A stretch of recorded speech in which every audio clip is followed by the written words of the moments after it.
Here we go. Hi, I'm Drew. Hi, I'm Becky. And we're talking Game of Thrones today, Season 8, Episode 70.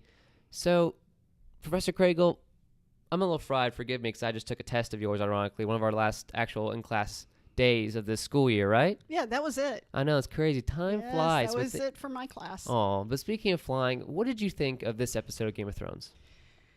It was great.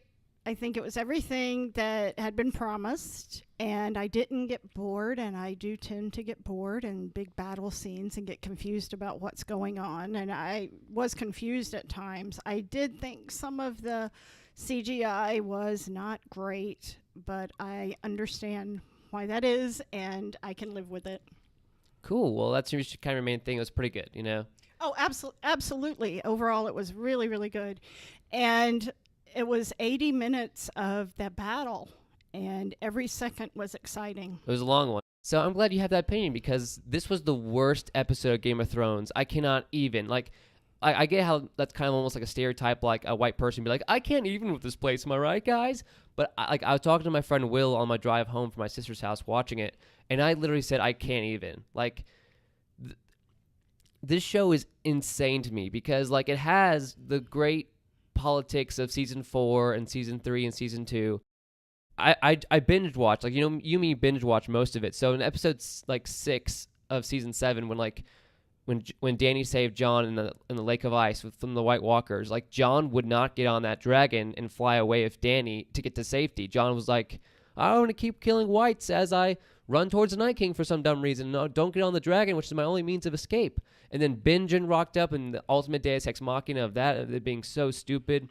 And I gave the show, I was like, okay, season 7, they got a lot of complaints in there. The whole getting an ice zombie to show to Cersei and make her see reason, because Cersei's totally reasonable. She didn't just totally nuke the Sept of Baelor and kill multiple civilians, so she's reasonable. So what I'm trying to get at here, season 7, there's some issues. I understood that completely. I was like, okay, they have a whole year and a half to finish season 8, make sure it's perfect, finish everything, find Cominal, get George R. R. Martin on it, get George Lucas in there for a day or whatever. But it was The Walking Dead. I love that show, but I watch it every week just because I watch it. There's been some bad seasons. I'm always like, oh, the next season will be good. Nope, that was terrible. Oh, the next season will be better. Nope, that was terrible. This was a terrible episode just because so many things just didn't make sense. Just every detail is so strange and weird, of the classic thing that happened in the Beyond the Wall episode. Why isn't Jon getting on Drogon and flying away? If he did that, Viserion would not have died. The wall would have never had fallen. All that could have been solved if Jon got on Drogon and flew away in season 7. So in this episode, what happened to Ghost? Jorah ran back from that huge front battle and is unharmed. Yes, I thought he bought it a bunch of times, and he kept coming back. And at so many points of this episode, I'm like, okay, that's the stupidest thing I'm going to have to get over. Okay, no, that's the stupidest thing. Oh, what? Oh, no. That's the most stupidest thing I got to get over? And then when the Arya thing happened, it was cool, but at that point, I was like, this is so dumb, I literally can't even. That's my opinion. I can't even. I was talking to my friend Will for an hour about how crazy and disappointed I am.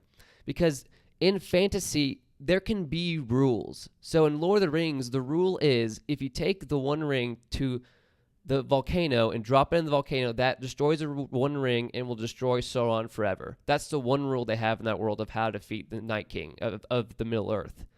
But the Night King has no rules. We never understood what his motivation was besides a long night. Brandon decided to work the whole time instead of doing anything. Yeah, that was really weird. Where was he wharfing? There was working. Working. Where was he surfing? So there's some great tweets and stuff. He was GoProing, so he wanted to just get great shots of battle by GoPros, but he instead just worked in the crows to get some good GoPro shots. GoPro shots. I So wondered that too. Yeah, so what do you think of this? My general opinion you just heard for the last 2.5 minutes of me freaking out. What do you think about that? I think it's really interesting because yours is the first opinion I've heard anybody else say, anything about it. And like I said, I don't love battle type scenes. This was filmed in a very dark, I understand why, because it was nighttime. It was hard for me to see sometimes what was going on. And I just kept thinking, though, that, oh, there goes Jamie. But then they wouldn't show Jamie actually die. So I was like, well, he must still be alive. And then they'd go back. And, yeah, I thought when Jorah came back from that initial charge with the Dothraki that he looked really near death. So hearing you say this, I think it's really interesting. And I'm going to have to think about it again. I know that my usual impulse when I finish an episode is I want to watch it again right then. I said after this one ended, I really don't need to see that again. I get you, because there's not a lot of politics to read into. Be like, oh, because the Night King blinked twice, that means that he's referencing the second episode of the series and blah, blah, blah. None of those crazy Easter egg kinds of things. I had really thought that a lot more would happen in the crypts, but there was barely anything. It is absolutely laughable. So Tyrion, we recorded another podcast episode just to talk about how great the scene was with Tyrion and everybody in the Great Hall. They're all having the end of a Cheers episode, just laughing like, we're not going to die in the battle. But that scene is pointless to me because no one in that room died. So what was the purpose? And if another scene like that happens before they fight Cersei, I'm going to call BS because that's terrible. That is the worst thing. The whole point of having a scene where it's like, oh, we all love each other. We're all companions. We're all reminiscing about our past. We're giving Brienne the knighthood. That is pointless if no one dies. No one did die. You're right. And not even Grey Worm, not the ultimate red shirt. Oh, yeah. I thought he was Grey Worm done didn't die. for. I don't think even that red shirt we joked about that would die with talking to Davos last week did, but we didn't see him. The little and girl. Davos. How is Davos still alive? So yeah, he was just like absolutely sitting in the corner the whole time. Did he kill like one white? Yeah, I expected a much larger body count. Much larger. It's laughable. And even the little girl, the Oliver Twist girl, I want to was fight. still alive. Yes, So, yeah, we saw her still alive. So you're telling me Lyanna Mormont dies, like a badass, by the way. We mentioned that. Yeah, absolutely. I mean, she had needed that moment. But knockoff Shireen doesn't, and we were freaking out like, oh, the crypts are dangerous now. But no one in the crypts we cared about died. Not Miss Sandy. Not we didn't Sansa, know anybody who not died. Gilly. Not Little Sam. Not Varys. And when they have like the action shot of like, oh, we're all standing up in the crypts because we're all still alive. Like the front row is literally all A-plot characters. I wanted to see Tyrion just like dying. I wanted to see Tyrion's head chopped off by a white. This is insane to me. They didn't kill anybody. Everyone has too much plot armor. Everything we thought would happen was wrong. Like you said, like last week, like you're like, oh, everything I say in Game of Thrones doesn't happen because I'm terrible at predicting things. Well, everyone in the world is terrible at predicting things because nothing happened that was good. Nothing made sense. I can totally see your point of view with that. I totally do, because I really did expect a lot more mayhem and a lot more wanting to cry and a lot, and Brienne, all of these people that you're right, that we had these moments with last week seemed to set us up for some pretty horrible, horrible moments this week. And then I kept wondering, I mean, I had my list out, my paper and pen to write down the deaths so I wouldn't forget what order they happened in. And then there weren't enough of them for me to need my list. Yeah, like fans had their Funko Pops at the edge of the table ready to knock them off one by one of all the Game of Thrones characters, but they did like one or two maybe. They did a Theon and they did a Jorah, I guess. Yeah, but I think that poor Theon had his redemptive moment, certainly. But I mean, good for him. Like, I don't care that's at this point, to be honest, because there has never been a character who paid such a horrible price. The iron price. Not very right. He paid the iron price for everything, and he just paid it and paid it and paid it, and so he was redeemed. And as soon as Sansa forgave him, I forgave him. As soon as he helped her. And then Jon, of course, told him, do what you have to do. Why are you standing here? Go get your sister. So in the end, he redeemed himself in a lot of ways. But it's almost like when you're looking at the story where it sits right now, Theon had the best story of anybody. I guess, because I guess his whole redemptive arc was kind of already settled, though, once he saved Yara. So yes, yeah. I'm thinking after he saved Yara, I'm like, okay, Theon, you've achieved your goal. Now go die. I don't care now. So let's just get to the kind of the beginning and stuff. So the beginning of the battle, first of all, I got some great tweets I wanted to read or great comments on, because there's always like, they always release a video on YouTube, like 20 minutes long, like on the inside of the episode. Oh, where, like right, the Double D's brag, like, oh, we spent 17 years writing this script. That was terrible. I mean, that was great. But like one of them was like, let's thank Rhaegal and Drogon for giving us any lighting we could see in this episode. Oh, yeah. Because the Night King can cause a hurricane to come, but that was a really bad idea because we couldn't see a gosh darn thing. Yeah, and that was frustrating. And like the dragon fight in the sky, it would have been cool if I could see what the heck was happening the whole time. I'm just seeing like, because the CGI was amazing, but when it's like DC, like when I could just see like dragons biting dragons, I'm like, well, that's a very dark skinned dragon biting another dark skinned dragon. Like they weren't like neon blue. I could tell a difference. And I thought that was just me and how I sort of glaze over at that kind of battle sometimes. So I thought really that was just me and the fact that I'm not tuned into them, and I tend to, if there are fights in movies and things like that, there are a lot of choreography, I don't really get into it and just sort of just stop paying attention. Yeah, like you can let it wash over you, you know? Yeah. But I was trying to see which dragon was doing what to which dragon and who was winning, and I couldn't tell anything. It's crazy because like some people like criticize The Last Jedi, for example, and they have the right to. I don't know if I'm going to make some references here. I don't know if you're going to understand them or not.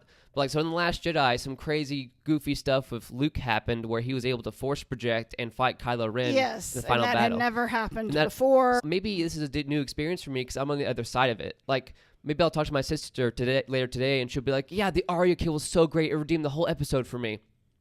And, like, she's a defender of it because something cool happened. And I was a defender of Luke fighting Kylo Ren because that was something cool that happened. But I'm on the other side where I'm like, isn't it dumb how Luke Skywalker was able to phase that? Then he just faded to dust after that happened. He just faded on the top of that mountain when the twin suns were above the horizon. Like, now I'm the nerd who's criticizing. I mean, I'm adjusting my glasses being like, oh, well, actually, a dragon actually is a hermaphrodite, so it can have babies until it changes sex. But you're right. So much of it was hard to see, and it was impossible to see in the weather. But there were some moments. Like I thought when the Dothraki went out with their flaming they're called akras or something like that. Oh, okay. It's when like they Arabic. went out with those, and then you started seeing them go dark. Yeah. And then it was completely dark. Just when they were lit first, when Melisandre came in and lit them, that was amazing. And then that moment when they went dark and it was just silent. I loved that moment.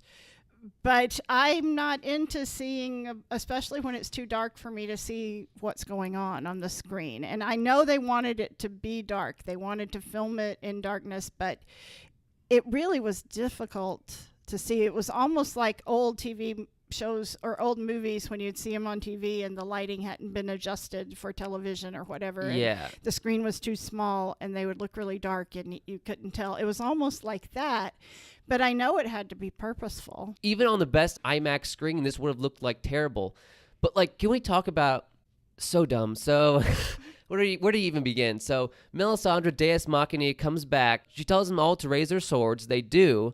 And I'm thinking, first of all of these blades they don't have dragon glass on them. So even if Melisandre never showed up, how are they planning to kill any whites with those akras if they weren't covered in dragon glass? Right. I was wondering that too, and then I was trying to look to see if they had been made of dragon glass, and I don't think there was enough time to do that. That's like Luke bringing a wooden sword to fight Darth Vader. That doesn't make any sense. That's dumb. So the only reason it would have made sense if Dany assumed that the Red Witch she met one time would come back and light their swords. That's the dumbest thing I've ever seen in my life on this show. That's insanity. And then I thought it was a joke. I thought it was played off as a joke. I thought the Dothraki was like, hell yeah, let's all charge. We're the best.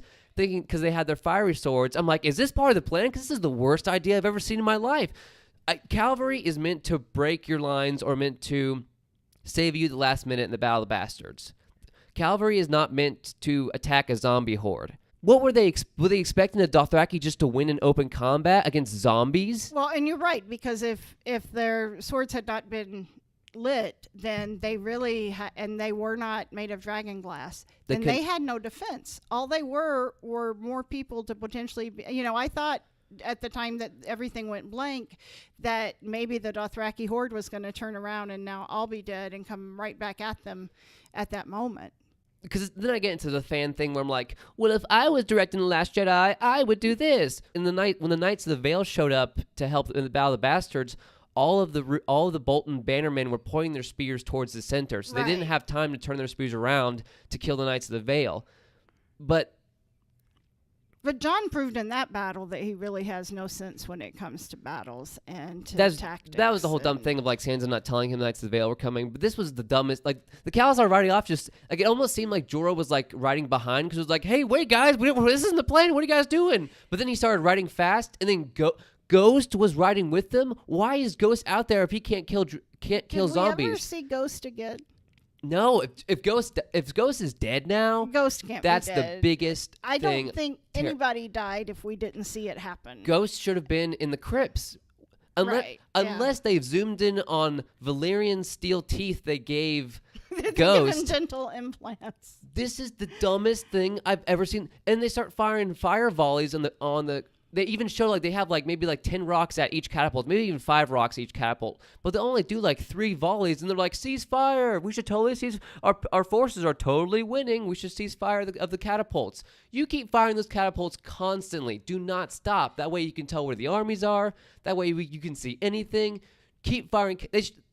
They fired 3. They fired like twice. It's like, yes, and that was it. Also have a great idea for the catapults. Instead of shooting just fireballs, are just going to kill a few whites. Put tiny fragments, pebbles of dragon glass, launch them with the catapults. Right. It would have spread out to just cover thousands of square yards in each volley, taking out thousands of whites. Scattershot. And exactly. Yeah. Maybe they don't have millions of dragon glass, but it's better than they use it for here.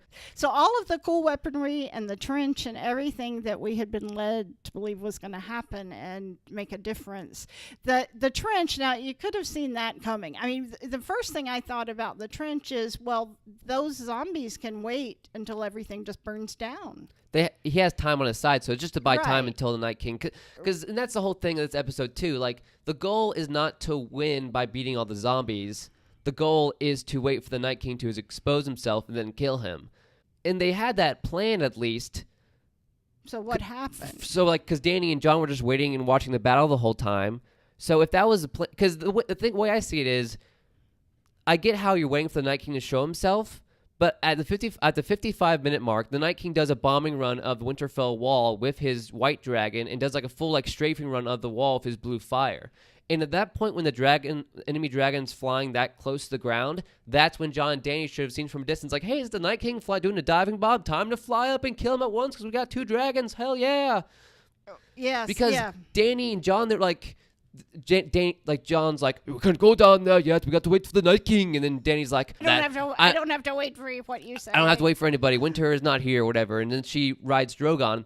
But then she just she helps Jaime and Brienne like kind of break their first like attack in ranks and lines. But they were going full World War Z, like double stacked layers of walkers and of whites. Right. So, but Jon and Dany should have just been staying in place, flying in place, Dracarring it all. They should have just been firebombing. Drogon shouldn't have taken a breath at all. Like in the Loot Train episode where Dany attacks everyone in episode 4 of season 7 of Game of Thrones, the show we're talking about, by the way. She has Drogon Dracarys like an entire line of supply convoy of grain and stuff. And he does like a pretty good long like one-shot burst of fire in that shot of like at least maybe like 10 seconds of concentrated fire. They should just be burning whites constantly. And then at one point, Jon just went above the weirwood tree and just sat on Rhaegal for like 10 minutes when all of his troops are getting murdered slowly. Right. Because they could have helped them back. They could have kept them back. My hands are in my head. I can't. Drew's holding his head in his hand. He can't even. That was weird. Yeah, see, now you're showing me all these weird things that you're right. I just didn't really think about. I was on the edge of my seat, but I did think some of these things you're saying, like all they needed to do, because it appeared all the whites, at least in the beginning, were coming from just one direction, is just start going back and forth, like you said, just strafing the front line. Stay in place. So when all the zombies were waiting in front of the fiery trench, keep firing them all. Right. Like even if like everyone who dies becomes a white, like Grey Worm's fellow brethren of the Unsullied that will become whites. If you keep Dracarysing them all forever, eventually you're gonna run out of whites. Right. Yeah. Maybe a whole strafing run maybe kills 100 concentrated whites, and let's say there's 100,000 whites. It takes 300 strafing runs to kill them all. Oh, problem solved. Just 3. I mean, maybe Drogon will be a little tired. Like if there was a line at the War Council, if Tormund would have said, "Oh, we have dragons. Why can't we just burn them all?" And then Danny's like, well, actually, a dragon only has about 17 fuel sacks in his belly of fire ammo. Yeah, right. There need to be a line. It's the classic Star Wars thing. If Rey asked Luke Skywalker, how were you able to force project? And he said, it's an ancient war trick from the Jedi 1,000 years ago, created by Master Dabadai of the Zolox And I clan. read about it here in my little library. Yeah, I read it in the Citadel. Yeah. But there was no line explaining. Brain was AWOL the whole episode. Like, I heard a great tweet where it's like Brain was seeing another reality of a better version of this episode of the show. That's great. It's like Doctor Strange style. But I don't know if you're aware of this, but Avengers Endgame came out recently. Yes, it did. And they did it. They had that movie show. My mind is racing right now. But Avengers Endgame was so good, so fan servicey and great, amazing. In this show, but I was like, okay, I can't wait to see the Game of Thrones version of this where people actually die and stuff. But it did not happen. It was terrible. Because there's been bad episodes of Game of Thrones where it's like probably season 2, episode 3, where like Theon's just being like a jerk, being like, hey, are you my sister or whatever, and being all creepy. Yeah. This was the worst because we had so much hype. It was going to be awesome. It looks like $1 trillion, but it was terrible. So what do you think went wrong? I think all you needed was like 3 lines. You needed John to say to Danny, well, can't we just burn them all, Danny? You're my aunt, by the way. And she's like, what? She didn't say, well, she's like, John, I wish I could, but it's obvious that Drogon will get tired after a while or he can't keep breathing forever. Especially because he hasn't been eating. There needs to be a line where Arya says to Melisandre, hey, Melisandre, if you can make fire from nothing, can the Lord of Light be a little more charitable and just burn all the whites to the ground right. instead of just burning a nice little line and igniting swords? And then Melisandre could have been like, I don't know, daughter. I mean, the Lord of Lights is charitable, but that would be too much of a gift. And then Arya stabs him in the face. Like, this is too much of a gift. Stab. Take this. Take this, Melisandre. There need to be, because it's insane because the whole Deus Ex Machina. I don't know if you know that term. Do you know that term? What do you think? Maybe. My mind Perhaps. heard it before. Deus Ex Machina is like a crazy thing of like Luke Skywalker force projecting himself. A plot thing where it's like a Ghost in the Machine where it's like, and here's Benjen Stark comes riding up on a horse and saves Jon Snow. He has to stay behind. All that random crap like that. But Melisandre showing up like the exact direction of the frozen zombie army. Well, I expected her to show up, though. I expected her to show up. I kind of expected her to show up last week, and I knew she really needed to be there. I understand that plot-wise, but she came exactly from the army of the dead. So, like, where all the ice zombies like, it's a red witch, we better back up, boys. Right. Yeah. We can't go after her because they have plot no reasons thoughts at all. Right. Like, great tension in this episode. But, like, maybe if Melisandre, like, focused on one little spark on that trench and then made that spark engulf into flames, but she literally was just touching wood and she ignited fire. Right. So if she was touching a white skull on the ground, all the whites would burst into flames. Like, she caused fire to come from nothing. So yes. So yeah. you've seen The Last Jedi, right? Yes. So Yoda at one point, as a Force ghost, Yoda makes lightning come from the sky and light the fire of that old tree that had all the Jedi books in them, or at least we think they had the books at the time. So that means that in the Star Wars universe, a Force ghost can cause lightning to come from the sky and strike whatever position he wants. So that means Ghost Yoda should have shown up at the final battle and just electrocuted Kylo Ren with a lightning bolt. End of story. Right? Yoda could have done that. Why couldn't it? So if Melisandre can call the Lord of Light, which we don't know why he exists or why he only helps Melisandre, not John, run faster. Right. She makes fire from nothing. So if that could happen, why didn't you just ignite the entire field of 100,000 whites? Why can't he just make the Night King burst into flames, which wouldn't have killed him, but at least would have killed his generals? This is the dumbest thing I've ever seen. If Melisandre wasn't in this episode, I would hate it like 50% less. But just the fact that she made something out of nothing. Think about that. Yes.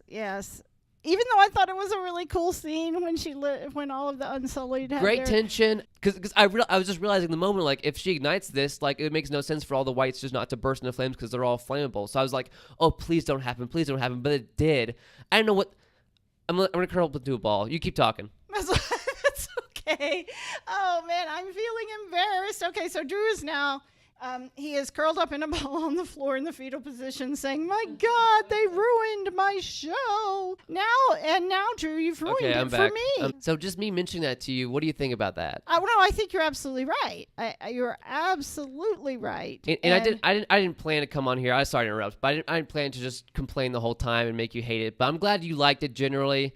I did like the Arya thing, but just the tiny things. Because in The Walking Dead, for example, sometimes a plan will happen where it's like, wait, why is Rick doing this? Wait, what's the plan here? That's a terrible plan.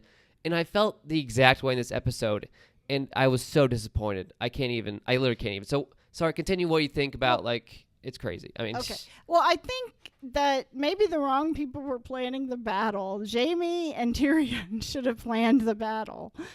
Maybe when they were all around that table, and it wasn't much of a battle plan because it was just a bunch of backgammon markers. Yeah, they just had like dominoes as best as all the whites. Right. Like, here's a plan, guys. Right. We're gonna fight this horde of zombies. And we really didn't hear much about it. Brienne said, "Okay, we think we're gonna be on that rise, and that should slow them down a little bit." And that should slow them down. We know they'll get tired, so hopefully the hill will make them a little sleepy. Yes. And John had seen them before. It's funny, too, because, John, we're trying to treat John as the expert for whites of John definitely knows what the Night King's plan is, or since he survived the Battle of Hardhome and the massacre at Hardhome, he knows we should all listen to John because he's the expert of White Walkers, but he's really not. So sorry, continue. No, John really is not the expert of anything. John has made some colossally bad decisions, and maybe this is just a continuation of that. Maybe this is continuing with his personality, like when he kept running saying, "Bran, I have to get to Bran." That was, he should have died. He should have died. I really kind of thought he was going to, and I thought, will they really get rid of Jon Snow this early? I would have been happy if he died. That is life. Yes, the emotional payoff would have been huge. I think the disappointment might be that they've taught us not to think people are going to survive. They built this up, like you said last week, but with all of these moments, thinking, "Oh my gosh, it's the last we're going to see of these people." There was a meme with the Night King saying, "On Sunday I'm going to kill everybody you love," and all of this hype. And then I really couldn't believe. At the end I was like, "God, Jorah's going to make it too." And then he didn't. Yeah. But almost after, there was just so much punishment. There's no way I thought that those people could keep escaping. But they did. But they did. It's insanity. It's absolute. And then, and then Dany, she tries to burn the Night King, which I'm glad she did, obviously. It's good to test if Dragonfire works on frozen zombies. But for some reason, it didn't work for him. How convenient. But John was just watching that the whole time. John should have taken off his clothes to be more aerodynamic and just sprinted towards the Night King the whole time.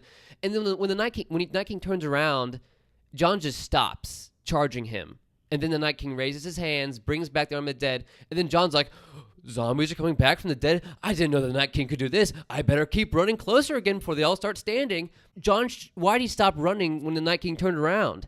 Well, I don't know. And then when he was running towards the Night King again, while he was raising his hands, when the dead started to come back to life, he was just running and running and running, and it seemed like there was something wrong with the distance and how long he was running, much like when Rickon was running across the field at the Battle of the Bastards. Zigzag, kid, zigzag. Right, yes, exactly, zigzag. But also he kept running, and the distance kept getting longer. Yeah, it's like one of those nightmares. If you're hearing this, by the way, it's me slapping my hands in my face. It's one of those nightmares where you keep going and going and can't get there. And maybe this is the critic in me being like, but how did Melisandre come? How did Luke Skywalker force project?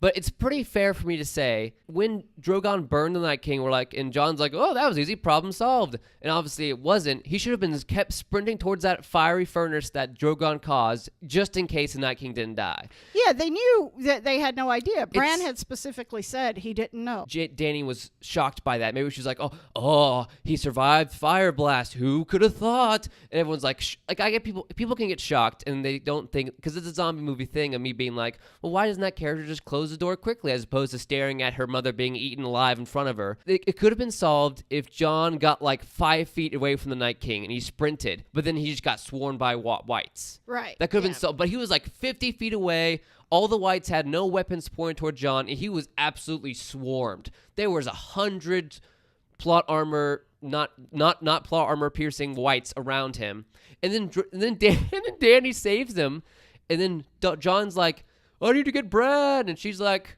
"You're stupid. This sucks." Right. And then Jon should have said, "Hey, actually, Drogon can fly. Can you just fly me over to save Bran?" And Dany should have been like, "Oh crap! You're right. I do have a flying dragon. Here, hop on, Jon. I'm going to drop it right on the top of the Night King." And then she's like, "Holy crap! I didn't think that's a great idea, Dany. Good thing you have a dragon that can fly." Yeah, I wondered about that too. And then Drogon, gently like a baby, like a stork, picks up Jon and picks up Jon by his cape and slowly carries him above the Night King, drops him. Maybe Jon breaks both his legs falling on top of the Night King. But as long as he has his Valyrian steel sword to go right through his forehead, like into his spine, down to his body, that would kill him. Problem solved. Right. But Dany's like, "Okay, good luck. See you later. I'm out. I'm gonna go burn Cersei while all my army dies." Grey Worm didn't die. The Rod, thank God he didn't die, but he didn't die. No, but I was shocked about Grey Worm because I thought he might be first. And, Absolutely. Yeah, I thought he maybe should be first. And Melisandre does the whole, even though she like saw Grey Worm once, she's like, Fala Morgulis, and then Grey Worm's like, speak of tequila, and whatever, Vala Dohaeris or whatever. And then, so like the Arya killing the Night King, that was pretty cool, because I looked back at the scene, and like you saw one of the White Walker generals, their hair like swooshed to the side, symbolizing Arya running at supersonic speeds to get past all of his finest White Walker generals and stabbing the Night King in an awesome way. But she yelled, it's like surprise attack, and then killing someone. But the fact that Arya ran past, because when Theon did a wide shot, Theon was, after he killed a few whites with his spear, he was surrounded by whites, and the generals came up. There were like 20 generals behind the Night King. Maybe 20 is too much, but Theon and the tree was surrounded. Can we agree on that at least? Yes, like whites. yes. How did Arya run that fast? Because it's like an episode of The Flash on CW where his hair moved a little bit forward. Remember that? Oh yeah. And then Arya goes, "Ah!" as opposed to being do do do do dun dun dun dun stab. Like why did she yell? Do that. Yeah. So when JFK was killed, he was killed by a bullet that was shot at least 100 yards away. Yes, I do know a lot about it. When JFK, so you're telling me that a weird Russian informant didn't just appear behind JFK and stabbed him? That didn't happen? No. A Russian guy named Vladimir with a knife didn't like go on the back of a moving car and stab JFK. You telling me that didn't happen, right? Someone who has been taught to be totally silent as they approach people, and it's been made a big deal of. And she yelled yeah. If he maybe had Daredevil super hearing where he heard like the scuff of a snowdrop behind him because he made the snow, right? That would make sense. But the fact that Arya yelled, maybe because she wanted the Night King to catch her knife and then she'd drop it like a badass and it'd be cool. But there is no way for her to get past all those guards without being noticed. Like the Night King isn't omniscient. He's not Dr. Branhattan. Like that's Bran. He can't see. He's not Daredevil where he like. All the Night King generals, they would have thrown a spear at Arya instantly.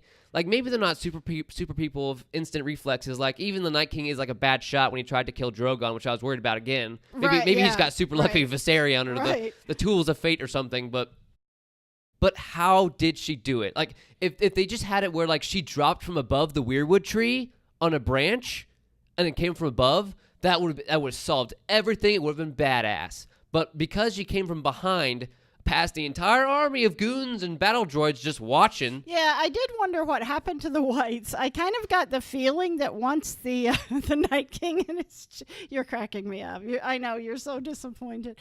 Once the Night King and the generals came through, it was sort of like the whites said, "Our work here is done. Our watch has ended." Yeah, there's gonna be a funny GIF or something where like the Night King has Arya in his hands, and then like the Night King peers over, looks at all of his Night King generals. They're all just like on their iPhones, like tweeting, like, "Hey, about to kill Bran, lol." Like all the Night Kings, all the whites are on their cell phones tweeting and live streaming and stuff. Because what were the generals doing? I can't. And then when Drogon got swarmed by zombies, he was like, Drogon's thinking, okay, I just saved my mother's nephew, which I didn't know about. That was kind of weird. Time for me to stand here for a while, not help John get to Bran faster. Zombies are coming on top of me. Oh no! If only I was the type of animal that could fly in this world and fly away from all my troubles. I better keep trying to bite them and moving around, even though they're like ants and they're attacking me all at once. Oh, what could I do? Because he's so big. He's so big. I couldn't believe in that. Then when he was trying to take off, it was like they were holding him down, but he's enormous. I mean, it's not like the Princess and the Pea, where it's like she's laying on 1,000 mattresses and there's like a pea, and then if she's a princess, she would feel the pea because she's royalty or whatever. That's a messed up story, by the way. That's why yes, it is. Because they show things of like them stabbing Drogon. I'm like, oh, if Drogon dies, I'm out of here. Sorry, continue. What were you gonna say? Yeah, well, I was gonna say this part of the deal with Lyanna having to kill that giant from up close, at least. That sort of made sense to me because he's a giant, and we know how hard it is to take down a giant, and we've seen it before at the Battle of the Bastards. And but she had to be really close, and so that was really cool. That was also badass. Even though you're right, somebody should have shot him. Yeah, from maybe away. Lyanna had a broken arm, so she couldn't use a bow and arrow. But if she just thrown her axe like a throwing knife, we talked about like the caltrops that have dragon glass in them. Right, that is deadly. Like if it acts as kryptonite, where it's like, oh, if a giant white gets one on his pinky finger, is that going to make him turn to dust immediately by the rules of magic / chemistry in this world? But no one in that courtyard. I guess they're all freaking out and scared. But the fact that like even the Double Ds were like, oh, we decided that having Jon kill the Night King, that would be dumb, and it'd be too fantasy of us. But Jon, I wanted a sweet, like, if we didn't get, like, the Night King looking at the camera being like, oh, I've had a crazy time in Westeros, Bran, but now I have you in my clutches. But it would have been cool if Jon catches the Night King after he runs after him. He and him have a really good fight. Jon, like, almost kills the Night King, but then the Night King, like, pushes Jon away, and then he raises the dead. And then they all swarm Jon. Like, I wanted a cool fight scene. Right, yeah. And also, the Night King is immune to 1,000-foot falls from off the top of a dragon. He's just invincible from fall damage, Apex Legends style, which is a video game I play. We really don't know a whole lot about him. And we finally never will. Right, now we never will. And that was a little disappointing. Now, I get more and more disappointed with the show the more we talk about it. I'm so sorry, but that's just my... You're right. I thought that we would find out more about him. We saw that flashback scene where the Children of the Forest made him. And we did get Bran explained last week that he wants an eternal long night. And then I said, like, I don't want Sam's Dr. Seuss speech to be true, where it's like, I guess if we die, we all die. We don't remember anymore. That's what death is. It turned out to be true. I mean, I would have even thought it would be very cool and an unexpected thing. What if Samwell had killed the Night King somehow? That would have been funny. Know? Like, if Theon just killed the Night King, I'd be like, that's awesome. Fans are going to hate that, but that's so hilarious. Yeah, it would have been something unexpected. Now, I loved the Arya scene. Everything that has happened to her, much like what Bran was saying to Theon, everything that has happened has led you to this moment. That was really true of Arya, and I'm glad she got that moment to do something cool. And like, because Melisandre even said like brown eyes, green eyes, blue eyes, and then winks to the camera and says, "That's the Night King, yes, y'all." And and I realized later that I should have picked up more on that, but I was just so intently watching the episode and not really thinking about trying to figure out what's going to happen next. Yeah. So I was like you said, there was a lot of tension, and I think that was more what I was focused on. And I was frustrated when I couldn't make out the battles. But that's just normal for me. But the dragon thing did kind of irk me because when the dragons were fighting, because I thought, well, that should be really cool, but I can't tell who's fighting who. First of all, you don't need a blizzard to happen. What did the blizzard do besides... At one point, Drogon and Rhaegal, they ran into each other. I thought that was the Night King at first. Yes. But they just like... Jon's like, sorry, I'm getting used to it. I was like, what? There's a whole sky out there, guys. Yeah, I really did. It's like a movie theater where it's like you're alone in the movie theater, you're about to watch Pitch Perfect 3 for the third time, and then someone like walks in and sits directly in front of you. Right. There's a whole sky there, guys. What are you doing? I really thought there would be more with the cool dragons and Dany and Jon coordinating everything together to, like you said, just take everybody out. I didn't even mind that, although at the beginning when they were getting an overall feel up on that hill for what was going on, I thought, well, that makes sense to kind of go up there and get the lay of the land, figure out. But they didn't really make any plans because they're still busy not talking to each other because he waited until the worst moment ever to tell her. So, and that's ridiculous. That should all not matter right now. So I just thought there would be more of that, more coordination. Because, we do have the whole issue of the Night King is the only way we're going to win is if we kill the Night King. And that's the whole thing of you could say, Drew, well, even if Jon and Dany were Jacarsing the whole time, it would have just opened them up to a counterattack of the Dragon White killing one of them. Well, it's like they have 2 dragons, so if the Night King starts attacking Drogon and Dany, then Rhaegal can just come over and help. Right. It's not like he's... Sorry, what were you going to say? I'm sorry. No. I'm sorry. I interrupted you, so go ahead. Also, another thing that was dumb, all the Night King's forces go full Phantom Menace and just die.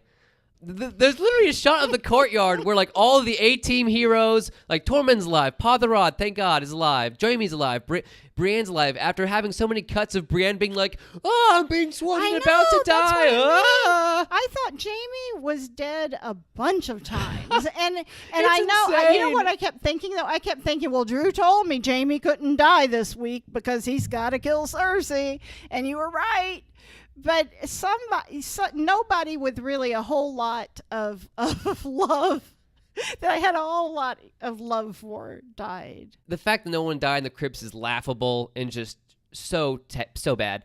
Another thing that I thought was really funny, I have a great idea. So here's what you do. You have the same plan, have it all work out the same, who cares, but you melt down all the Valyrian steel blades, use that metal, attach them to all the beaks of all the crows that Bran can find. Bran wargs into a swarm of a murder of like 90 crows, all with Valyrian steel-tipped beaks.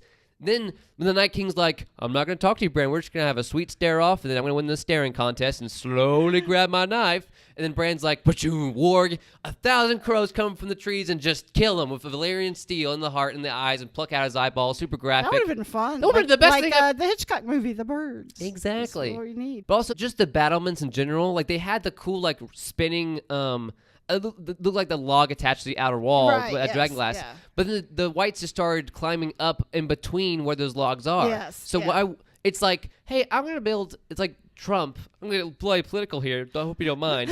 It's Trump building a wall that covers, all of Texas and Mexico. But then he's like, I'm going to have 100 yards of wall, but then leave, I don't know, maybe 5 feet of open wall, no wall there, maybe just a door, maybe just welcome the immigrants, and then I'm going to have another 100,000 feet of concrete steel wall, and then, I could have made a less political joke there or whatever, but like, at the same time, they could have, like, they had Dragonglass like on the edges like spikes, and that was pretty cool, but they should have had like Dragonglass, because there have been battlements where there's just spikes covering the entire outside. Right. Yes, yeah. But there was no great scene of like maybe Brienne becoming a white and Jaime having to kill her. There was no. That's the other thing. Nobody really came back and had to face off with somebody that they cared about. One of the best things about the zombie apocalypse is that Rick can have to kill his zombie son Carl. Right. But that didn't happen. We didn't see undead Stannis. We didn't see undead Hodor, which would have been impactful and cool. We didn't see undead anybody. The worst, we saw undead Lyanna Mormont, who had like a completely crushed body. So what's she going to do? Just crawl? But we saw her come back to life, but she didn't have any body left to do anything. And the fact that Arya was like had that whole unnecessary dumb horror scene where like she's like, oh, I better be quiet here. Ooh, it was tense, and she stabbed that one walker that was right in her face. That was cool because she like did it like almost like outside of her peripheral vision. Oh, right. But it was very horror movie-esque and not unnecessary, very original, and also not original at all. So Arya's forehead is leaking blood, and she like drops it on the floor. Yes. So then the whites are all like, we definitely heard those. Like it's like Solid Snake or something from a video game. Yeah, they can hear everything. But then. So the whites, the zombies, can hear drops of blood. But the White Walker generals, like, hear a whoosh of the wind. They're like, hey, did a supersonic little girl just fly past us trying to kill our main leader? Hey, it's Arya killing the Night King. What? Yeah, we have never been led to believe that Arya had anything supernatural about her. It's all like training and agility. Bring my head against the table. But nothing supernatural. At least at in terms of her skills, like supernatural things have happened to her, but or in her training, and the faceless god. It's the whole like classic thing of like there are rules in like Lord of the Rings where if you can throw the magic ring into the fiery pits of Mount Doom, then problem solved. Right. You have to have the dead person's face to use Littlefinger's face to kill Cersei. Oh, damn. Oh, my God. I'm sorry. Go ahead. But I just thought of something, and now I'm pissed. Go ahead. Now, I thought we would see Lord Baelish and at some point, and we have not, so it's apparently not going to happen. Maybe it'll happen in King's Landing. You mean being referenced that he's been killed? Or no, but that... Oh, Varys, or you mean... No, I mean Baelish. Littlefinger. That because Arya killed him in a way that she could have taken his face, and being Arya, she probably did, and we have not seen that. We have not, but maybe somehow that will figure in at King's Landing. Yeah, why did Varys survive this episode? There was, maybe there's something important later. I have a theory. Okay. I think Tyrion's going to make some awesome dick jokes to him later in this episode. They're going to spend 20 minutes next week on that. They win the battle. The final scene is going to be him, a great stand-up routine of like, hey, Varys, I got stones for you, am I right? So, yeah, because I don't even think he said anything this episode. And he really was one of the people that I thought was going to be taken out. I think he said something lame like, oh, I guess we're going to die now, whatever. Or maybe something like that. Yes. One thing I'd like to say, Rhaegal I thought was dead because he got like a lot of scratches on his belly and stuff via Viserion. Rhaegal was the green dragon. Like, pausing it bit by bit, by the way, I was able to kind of tell the dragons apart because I can see the stripes on Rhaegal just a tiny bit in the darkness by pausing it beat by beat, like every second. But I think he's alive because I didn't see the next promo because I'm a coward and don't want to be spoiled. But I think Rhaegal and Drogon survived. I think he probably survived. But again, I think what last night proved is that if we didn't see someone actually die completely on screen, they weren't dead yet. Yes, we come back next week and like Sam's just shish kebab, like, oh wow, Sam died. Didn't see that happen on screen. Yeah, or that some of those people who we last saw in a very bad spot didn't make it out. They made sure to show us that those people did make it out. But what do you think then? First of all, here's a question. I think it will be interesting. Are we going to have like a road trip episode next week where they're all traveling down to King's Landing and some of their funny road trips? Here's hoping. I don't know, because I didn't watch the promo, so maybe it showed like, oh, Dany's getting ready to ride on Drogon and burn the Sept of Baelor again or whatever. Yes. I didn't see that, but I'm guessing that they're going to... I don't know, because honestly, I'm so angry right now. I'm so disappointed. I honestly don't care. Oh. It's sad because like it's very strange because... A great thing in the show that they barely even like touched on in season 7 when Dany decided to burn like all of Jaime's army heading back to King's Landing. That was a great scene because it was the kind of thing we never had where you have two sides of the army of opposing forces and you care about each side. So in that scene, I didn't want Jaime to die and get burned alive by dragons. Bronn to die. But, like, that's a great thing to explore. You know, like, what other show have you watched where it's like, oh, I hope Thanos doesn't get killed by a guy by Captain America? Like, you're not thinking that. Yeah, there's always more clearly good versus evil, and it's not always clear in this show. This could have been medieval times with dragons. Why not? And just have it so, like, oh, wow, Dany's forces have to fight Jon because of reasons. Like in season 2 when Stannis was talking to his younger brother, what was his name? Renly. That was a really cool disagreement because, like, it's brothers who are supposed to love each other. But we didn't know those characters well enough like we know Jon and Robb. Right, so yeah, that was very early. Imagine how impactful it would have been if Jon and Robb had a moment where it's like Robb's like, I am the king, and then Jon's like, actually, I'm the king of the North. I'm the Azor Ahai. By the way, my mom was actually your aunt, and Robb's like, what? This could have been a great impactful show where like because there are heroes on both sides of a war. It's all about perspective. So it would have been great if Brienne had to kill Jaime because that's her duty as serving Lady Sansa. But you know what I mean? Like, it would have been so cool if they had opposing armies that we all love the characters and like, because that's life. Like, it would have been so much more interesting. You know what I mean? Well, yeah. I mean, that's like Tyrion pointed out last week that all of the people there had at some point fought against the Starks. So you have to have allies sometimes that would not be your first choice as friends. So I think that gets into something that is very interesting. And I didn't want Jaime or Bronn to die when Daenerys had to go out there and burn all of the grain wagons. And I thought, oh my gosh, they need all that food. All those people are going to die now. Good job, Dany. Because right. But because that was a good scene where it's like, you know, it's two people you kind of love. I just thought like season 7 of Game of Thrones is like like the last season of everyone having fun and none of our heroes dying. Tormund was about to die on the Lake of Ice, but then he got saved by the Hound. I'm like, okay, this is the last season, but no heroes died. What's the point, right? What's the point? Now, you heard how the people I thought was going to die, and I realized later on that last episode where you gave me that list that in some cases I was thinking more about who was going to survive the whole season than just last week, but I certainly thought that that we would get more deaths earlier, like right off the bat. What if Jorah went out there and as soon as the Dothraki went out and got their lights sniffed out, his horse came back without him or him hanging dead in it? Yeah, that would have, right. Or only his head coming back. Right. That would have been realistic. Yes. How did Jorah survive that? It's so dumb. Yeah, funny. and then he survived a bunch more crap too. Yeah. Good thing he died in her arms though, and Jorah. That was good. That was a very good moment. I like too how like when you've been stabbed as many times as Jorah was, you're not gonna be like, Khaleesi, I love you. He's gonna be like, yeah, that was Beric pretty realistic. didn't have like a, well, I guess the Lord of Light finally has a thing for me now to die. And got stabbed. Beric got stabbed so many times. Someone called him like there's Hodor who held the door, and there was barricade Dondarrion because he blocked the way. I just will miss his voice, but his voice never sounded like he should be in a TV show. It sounded a bit like he should do the voiceovers at the movies and stuff. Who, Beric or what? Yeah, Beric. Yeah, but and then Melisandre was there to explain. Oh, the Lord of Light had a purpose for him, and now that purpose is done. So his purpose was to save Arya. Arya, which is nice, I guess. But anyway, moving. We got almost out of time here. But there's some great. I'm about to lose my mind here. So I heard some great tweets. So also another great idea. Bran could have warged into Drogon, have Drogon pick up. Oh, yes, that's what I was. Have Drogon pick up Jorah's Valyrian steel, hold Heartsbane, the Tarly sword in Drogon's mouth. Then Drogon could stab the Night King, fly in, or something like that. Right. Like there has to be a line next episode where Jon's like, "Oh, but we could have been more prepared. We could have done this and this. Oh, I don't know what I'm doing. I'm a vampire now." Right. And then Bran could have been like, "Jon, that was supposed to happen. It was the only way it could have happened." And then wink at the camera, and the double E's are like, "Oh God, please help the fans buy this and give us a break and don't tear us to shreds."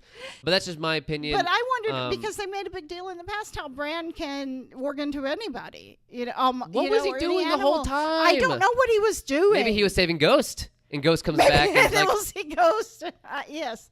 I don't know, but okay, so go ahead. Like in that scene where, just going back to that for a second, where Bran is just looking at the Night King, I was hoping that Bran would warg into the Night King and make him stab himself. Right. Or something cool. Because I wanted Bran to kill the Night King, like in a telepathic Magneto Professor X. Or like I said, like last week, maybe Bran's body doesn't survive, but Bran survives. Maybe a crow survives. Right, or something. Bran disappears and it's just his blanket and a crow resting beneath it or something. I don't know. Yeah. Some more funny things. So Bran wargs into Melisandre and has her walk slowly and ignites all the White Walkers at least. Yes. Bran wargs into Rhaegal and Drogon and tears the Night King apart piece by piece until he's just Lego pieces that can't control the army telepathically. I heard some great tweets. Bran was erasing his browser history, lol, before he dies. Some good comments on that video I told you at the inside the episode. I would like to personally thank Drogon and Rhaegal for providing us with the only source of light to actually see anything this episode. Yeah. Clegane Bowl is back on the menu, boys. Yes. And the Hound was great when he's scared of fire. That was still amazing to me. Was he so afraid of fire and he was in this situation where he had to deal with it. I love this one. So the reason Bran was staring at everyone was because he was practicing for his stare down with the Night King to distract him from Arya and thereby saving everyone. We all clowned him for no reason. My guy was practicing the whole time. So him staring at Jaime was practice for that iron stare down with the Night King. I'm disappointed just by simple blocking stuff like that's just my thing. Like, I'm glad you liked it. Maybe I talked you down from your 10 out of 10 to like a 5 out of 10. But I just saw on IGN like this was rated like 9.5 out of 10. But I just don't agree with that. I don't know. That's my personal preference. I don't think I would have gone. I think last week was my 10 out of 10 episode and probably my favorite episode ever. I wouldn't have gone 10 out of 10 for this one because a lot of those things you said sort of did go through my mind while I was watching it. But overall, I felt like it just went very well and it was very tense and interesting and kept kept me interested in what was going to happen. But you're right. There are plot holes there big enough to drive a tractor through. Absolutely. I mean, I agree if you agree with me. I agree. Yeah, but I still like it. I still enjoyed it. I won't be rewatching it though, and that I think might say more than anything else, really. I mean, it all looked amazing. There was a great one shot of John like running through a corridor and like having to close a zombie door behind him when all the zombies were against the fence. Yes, yeah. Great stuff like that. But I'm just like the plot, like and also Viserion was torn up, but he was still alive, so he had like just the fire coming out of his neck and stuff. Looked amazing. So good, but just like such dumb things, just laughable stuff. Dothraki running off. Hell yeah, we've all got flaming swords. Let's go right to our imminent deaths.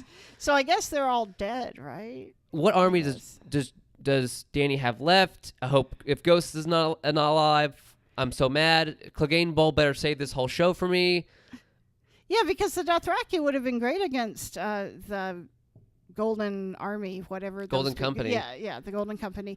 And they were wasted here. Maybe Dany still has dragons, but that's another thing. Like if Dany rocks up to King's Landing and Qyburn doesn't have a complete perimeter protecting made of all those crossbows. Yes, I'm afraid I'm going to hate that so much. Has. Like I'm literally hoping that Cersei has 1,000 crossbows in the walls of King's Landing, because if she doesn't, I'm going to stop watching the show, and then I'll just watch the Clegane Bowl on YouTube in a short 5-minute clip, and that'll be it. But yeah, I'm worried about what Qyburn may have come up with, or what the D&D have come up with, the Double Ds have come up with to save themselves. Like maybe I'm a minority, maybe I'm just making a logic ruin it all, but I don't know. I take it very seriously that you are so disappointed, and I'm gonna have to think about it. Thank you for thanking me for that. I appreciate it. You're welcome. Thank you. Well, I think we're out of time. Any last things? Any last crazy predictions? Did you watch the promo for next week? Yes. But it really didn't give much away. It didn't really tell anything. It was just really Cersei. And he didn't really say anything important. Talking to Euron. Nice. Them having the wedding ceremony, them having their kids. They do a 20-year time jump. Like that. Yeah, the 20-year time jump that I'm afraid is coming. Or like the scene where Euron has to help Cersei through labor. It's like, hey, this looks a lot like Jaime. I was tricked. Right. I don't think that there is a baby anymore. We've talked about that, but I think we're out of time here. Alrighty. I'm Drew. Maybe we'll have another podcast in like 3 days where I change my mind. Like, it was the best episode. But I don't think that's going to happen. I think we're good here. I'm Drew. I'm Becky. Goodbye. Bye.